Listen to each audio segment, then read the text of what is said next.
pagsabi po niyong sa akin, parang pinapanghinaan po ako ng loob.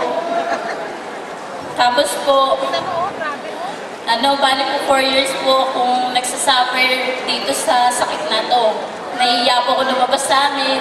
Lagi lang po nakakulong sa bahay. Kasi po, pinandidirihan po ako ng mga tao. Kasi po, yung katawan ko po may sugat. Hindi po nila alam kung ano yung nararamdaman ko. First year high school po ako nung magkaroon ako ng sakit. Sa sobrang hiya ko po, hindi na po ako pumasok. Kasi nga po, pinandidirihan nila ako. Yun po, tumigil ako.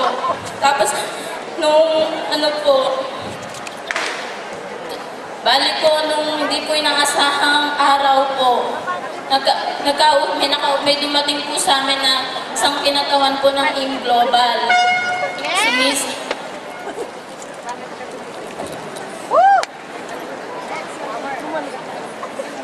Si Mrs. Mylene Baclor po, at saka si Mr. Bob Dejita.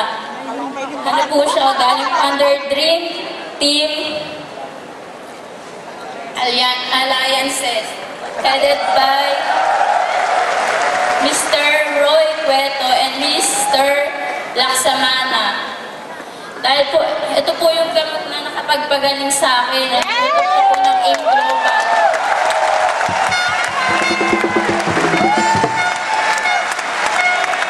Ito po yung C24/7. Napakalaki po ng pasasalamat ko dahil po isa pong milagrong produkto ito ng AIM Global na dati po akala ko wala na po, hindi na po ako lalabas, hindi na ako makakapag-aral. Pero ngayon po magaling na ako.